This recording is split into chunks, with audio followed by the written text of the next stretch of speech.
Welcome to Study Loop.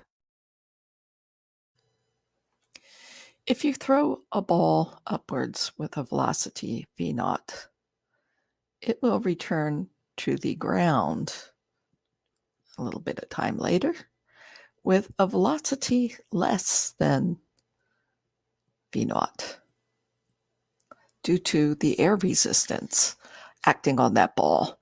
And to understand why, it's no harder than thinking through the work energy theorem.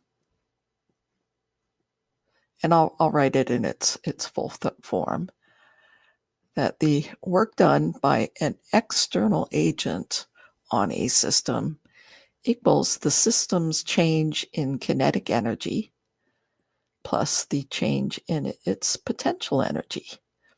And here we're talking about gravitational potential energy.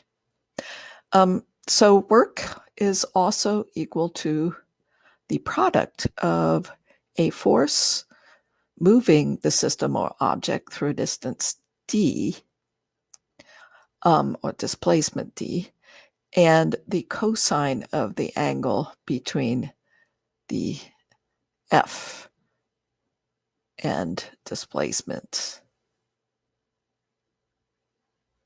Okay, so air drag, if we look at this ball while it's displacing, the drag is always opposite the way the ball is moving.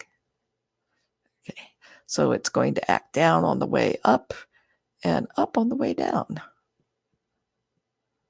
So that's what the drag force will do. So this tells us that F and D are have an angle of theta equals 180 degrees between them. And that means that the work is negative.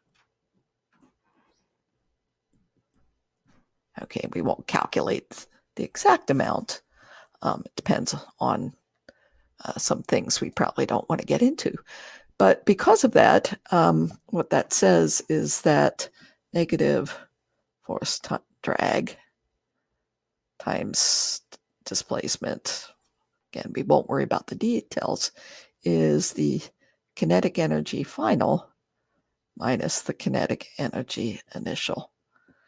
And that tells us that the ball has less kinetic energy at the end of its trajectory than it had at the beginning.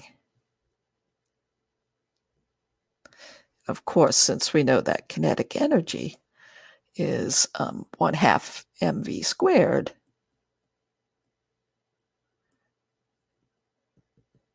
then we know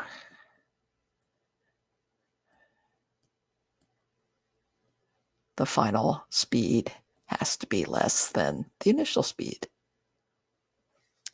In other words, drag takes energy out of the mechanical energy and turns it into other forms, usually just heat, thermal energy.